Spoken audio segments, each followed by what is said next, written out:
Mr. Gloomy, the saddest man in rock. An exalted eccentric, a mere misogynist. These are just a few of the epithets rock critics have bestowed upon Roger Waters for over 3 decades. As the author of Pink Floyd's best-selling concept albums, one of which, The Dark Side of the Moon, spent 14 consecutive years on the Billboard Top 200 charts, Waters played the role of the Rodney Dangerfield of rock. He could get no respect. Waters was continually described as a propagator of somber, blind visions of the human condition, projecting a sinister misanthropy and composing rock's most neurotic lyrics. The critics' antipathy increased further due to the contrast between Waters and the Pink Floyd leader and songwriter who preceded him. Their styles could not have been more different. Syd Barrett was a specialist in hallucinated, eccentric, Dadaist, and puerile songs. The fact that Barrett left the group after becoming a victim of acid, or at least his descent into schizophrenia was romantically interpreted that way, endeared him to the rock press and readers. They loved the stories of stars who sacrificed their minds or their lives for the sake of art. This romantic reading of rock's victims is largely responsible for the misinterpretation of Waters' lyrics as direct references to Barrett. Critics see Waters as a depressive pessimist, especially because of his view of existence and his understanding of the function of rock, which contradicts their own. Rock critics often defend a liberal progressivism, demanding hope even from the most critical songwriter, which explains why they adored the lyrics of John Lennon's "Give Peace a Chance." Waters' words contain no hope, although they were misunderstood by critics who distilled the aforementioned censures. Like that flock of fabled ducks calling an abandoned swan chick an ugly duckling. They simply do not understand. Waters is no dyspeptic. He is an existentialist. Of course, authors of works aimed at popular media were also unable to understand existential philosophers, labeling them nihilists, when nothing could be further from the truth. Waters' vision of existence, as well as what he believed art should be, is incredibly similar to that of the French philosopher Albert Camus. Camus's line of existentialism became quite popular on both sides of the Atlantic, with the politicized youth of the post-war generation to which Waters belonged. Waters was in high school when the English critic and philosopher Colin Wilson wrote The Outsider, 1956, an exploration of modern alienation and creativity. The work became extremely popular and served as a good introduction to the French existentialists and their ideas about art. That same year, Camus, who had published The Stranger and the Myth of Sisyphus in 1942, released his acclaimed novel, The Fall, which earned him the Nobel Prize in Literature. A year later, when he died in a car accident in France on January 4, 1960, he was at the peak of his career. Camus speaks directly about art and artists in his 2 best-known works, The Myth of Sisyphus and The Rebel, 1951. Waters also addresses the theme of artists in several of his most famous works, including the Pink Floyd albums Wish You Were Here, 1975, Animals, 1977, and The Wall, 1979. For both, art is based on reality. Creation is the great mime, Camus states in The Myth of Sisyphus. True literary creation uses reality and only reality, with all its warmth and its blood, its passion and its outcry. He writes in The Rebel, art is a form of describing life. But according to Camus, it does not happen simultaneously with life. Art, by definition, requires a certain structure and coherence that is exactly what life itself lacks. This imposed structure is the artist's style or design. Just as a painter uses specific colors for specific objects, Waters' art, his design, is that of a complete work. From his earliest songs to his post-Pink Floyd albums, he recurs to the same themes involved in Camus' understanding of existence, employing the same group of images: the sun, the moon, darkness, stones, and walls. Art does not attenuate the impact the world has on us.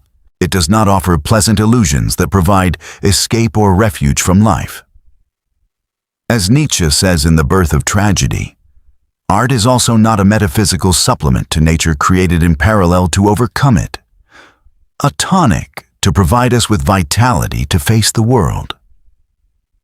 The art created by Camus and Waters does not comfort us. It provides no solace. On the contrary, it intensifies our anguish by highlighting and exalting it. And the reason for this anguish? Existence itself. Both authors agree on this point. It is absurd. Waters' understanding of the absurd, our desire for unity and the frustration of that desire, forms the thematic core of all his music. This is evident from his early creations, including Julia Dream and Corporal Clegg, 1968. Green is the Color and Cymbeline, 1969, through to his various solo albums. Among his main works, the 4 concept albums of the 1970s stand out.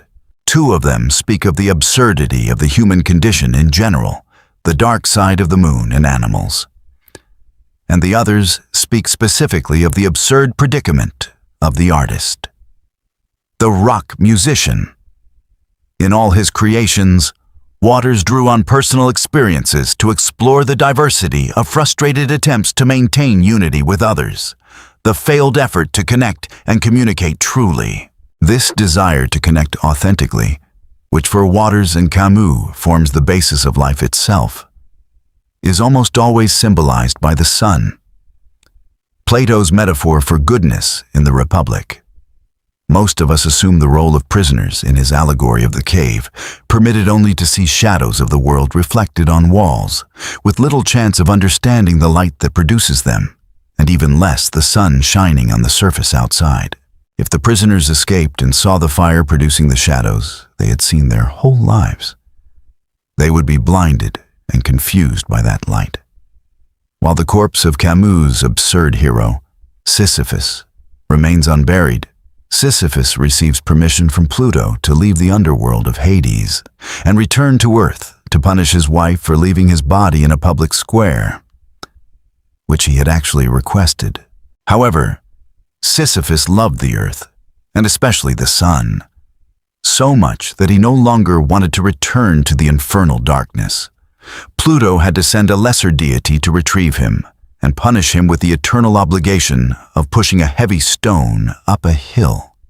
Of course, the stone would only reach the top to roll back down, making Sisyphus resemble Waters' rabbit, running all the time and digging holes. When at last the work is done, don't sit down, it's time to dig another one.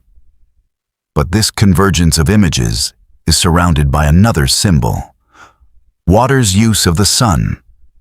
In The Dark Side of the Moon, Time says, "Catch up with the sun, but it's sinking."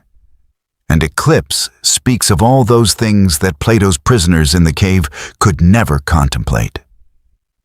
What you do, the people you interact with, all of it is under the sun. But life is absurd. Not everything is clarity. Camus and Waters contrast life, symbolized by the sun, with its antithesis, death, symbolized by the moon. Contrary to the sun, in Hey You, for example, we hear, "Hey you, help them to light the way," or "Don't help them bury the light." The dualism of sun and darkness represents our existence, the desire and struggle for unity, and its frustration, the corrosive absence of that unity. When you recognize this basic antithesis of life and death, according to Hegel, you are overtaken by an unhappy consciousness. The anguish derived from the fact that the world does not fulfill our desires. Existence becomes tragic, As the Spanish philosopher Miguel de Unamuno wrote in The Tragic Sense of Life, there is no happy ending unless one believes in the fiction of an afterlife. Camus and Waters, both atheists, reject these fairy tales. This judgment is vividly shown by Waters in Sheep from the album Animals. The stupid sheep, Nietzsche's followers, recite Psalm 23, "The Lord is my shepherd." However, in this version, the flock is led by its shepherd to the slaughter. They are turned into lamb chops. Camus also indicates his unhappy consciousness, his understanding of a universe stripped of illusions where man feels like a stranger. As he declares in The Myth of Sisyphus and his novel The Stranger, an official tells the absurd anti-hero Meursault that he can be saved if he repents and converts to Christianity. By refusing to lie, the prisoner remains faithful to his atheism. Later, when he receives the death sentence, he is forced to meet the chaplain and becomes enraged when the religious advisor insists he surrender to God. For Waters, darkness is not just death itself, that final disconnection, but the living death of insanity born from frustration. When we let ourselves be carried away by madness, we are unable to communicate with others or ourselves. Sometimes Waters refers to this condition via the adjective lunatic, derived from the folk belief that the moon causes madness. Other frequent terms in his lyrics include mad, crazy, someone in flight, toys in the attic, and insane. The sun is eclipsed by the moon, Waters tells us in Eclipse.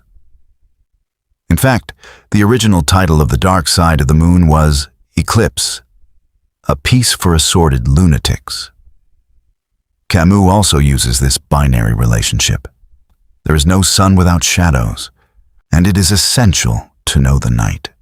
The fact that the charismatic Syd Barrett undoubtedly became a complete schizophrenic, so unable to connect with others that instead of singing on stage or TV, he went mute, led many to read Waters' songs as if they were based on a true story.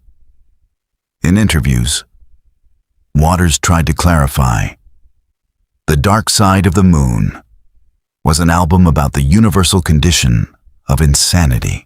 On another occasion, discussing Wish You Were Here, he insisted, in reality, it's not about Syd. He is just a symbol for all the extremes of absence that some people have to accept because it's the only way to cope with all the damn sadness of modern life, to manage to abstract oneself completely. The fact that many people did not understand what Waters meant, confusing his message with a romantic fantasy, is just another example of the frustrated attempts to connect and establish true communication. However, some did understand him, including Storm Thorgerson of the famous graphic arts group Hypgnosis, responsible for Pink Floyd's covers. Thorgerson spoke of the songs on Wish You Were Here. They seem to speak of incomplete presence in general, not just the particular version regarding Syd. It was the idea of presence constrained by the ways people pretend to be present, while their minds are actually elsewhere, as well as the psychological mechanisms and motivations they use to suppress the full force of their presence, which ultimately reduces them to a single theme of absence. Absence of a person, absence of a feeling. His cover for that release represents 4 different absent presences, each related to the categories of substance believed by the ancients to make up everything under the sun. The 4 basic elements: earth, air, fire, and water. Camus's existentialism is also centered on absence. The absurd is defined by the lack of an answer to the individual demand for unity. The cover created for The Dark Side of the Moon is the most famous and least understood of Pink Floyd's graphics. a white light beam passes through a prism and transforms into a rainbow.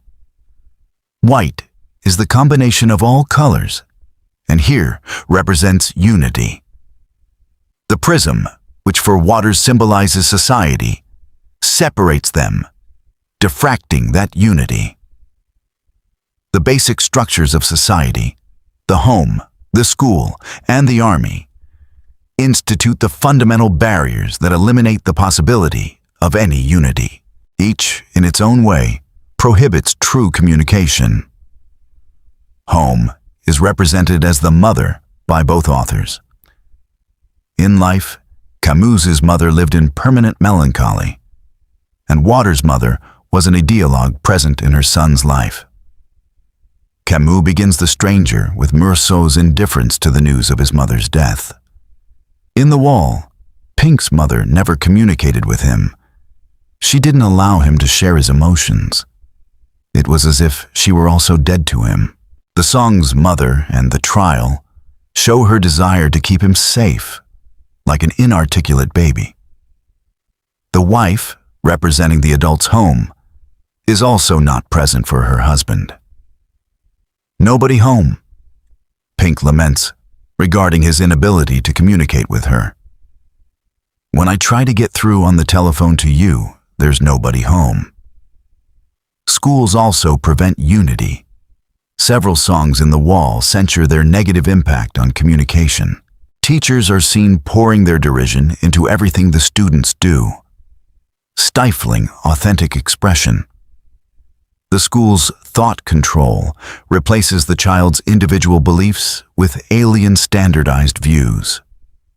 Radio and television, emanations of popular media, also contribute to this. Waters first mentioned this theme of inexpressive communication in A Pillow of Winds, 1971. And the same topic is the central focus of two of his solo albums. Authority figures are partly personified and partly anthropomorphized in the form of pigs. They are the despotic moralists who impose that fearless British tradition of repressing emotional expression. Those with tight lips and cold feet, always trying to keep our feelings off the streets. Camus agreed in The Rebel. He shared Orwell's horror at the results of the Russian Revolution, seeing that attempts to improve society failed, and people were handed over to bureaucrats and visionaries. On one side, Waters' flying pigs, and on the other, the weakened and perplexed masses, the sheep. Society judges us severely when we challenge these pigs and try to communicate authentically. In the narratives of Camus and Waters, this sentence is dramatized as a trial. Both defendants, Meursault and Pink, are accused of the same crime, expressing improper emotions. At the start of The Stranger, Meursault goes to his mother's funeral and shows no emotional reaction. He was internally and externally indifferent to her death. Later, when on trial for the murder of an Arab, the prosecution is not interested in his murderous act, but in his unwillingness to cry at his mother's funeral. Pink, by contrast, but with the same effect, is judged for acts of authentic communication of his emotions. The prosecution's case against him is based on the fact that he was caught red-handed showing feelings of an almost human nature. The trial, by expressing their emotions or lack thereof, and being emotionally honest, both Meursault and Pink were considered alien to their societies, strangers to their norms. They do not belong to this world. Waters' argument for the third animal, the dogs, those selfish exploiters, is best developed in his visions of the music industry, symbolized as the machine. The industry succeeds easily because it advises people to desire to become a big star. "We told you what to dream," says, "Welcome to the machine." Music executives are seen as liars whose rhetorical shouts of, "This is what I really think," mask a total lack of authenticity. The artist is lured by money to board the dark train. But of course, they will not be allowed to express themselves on their lucrative album. Waters portrays the antagonism between the artist and the industry as a conflict between the artist's desire to express true feelings and the industry's demand to express whatever provides the greatest profit. Naturally, in Waters' particular view, the art schools that many 1960s English rock stars attended, John Lennon, Eric Clapton, Keith Richards, and all the original members of Pink Floyd, emphasize the romantic vision of the artist in an antagonistic relationship with commercial forces. This perspective arose with the influential 19th century English aesthetic philosopher, John Ruskin. There is one thing Waters, as an artist, could not lament, unlike Paul Gauguin or Kafka. People cannot stand us. Pink Floyd, starting with The Dark Side of the Moon, had a massive legion of fans, one of the largest in history. However, Waters felt most of them couldn't truly understand the band. He felt they didn't understand his lyrics, and the critics, whom Waters saw mostly as hacks, didn't help. At a Pink Floyd fan gathering at London's UFO Club in 1967, the audience was living and feeling every note. However, things were very different during the frequent disturbances in the provinces. At one show, people in the boxes poured beer over the band. At another, in East Dereham, broken beer mugs were thrown at the drums. Years later, during the Dark Side of the Moon tour in the US, it became obvious that the song Money had been completely misinterpreted. Instead of understanding Waters' message about how money corrupts us and prevents us from being honest with each other, Waters realized fans thought the song was a celebration of millionaires, football teams, and buying jet planes. Pink Floyd's label, EMI, released the song as a single, which became a radio hit, meaning it was heard out of context, partially explaining the communication breakdown. A single from The Wall, Another Brick in the Wall, Part 2, was also misinterpreted as a severe critique of education itself, rather than the specific types of abusive educational practices Waters was actually attacking.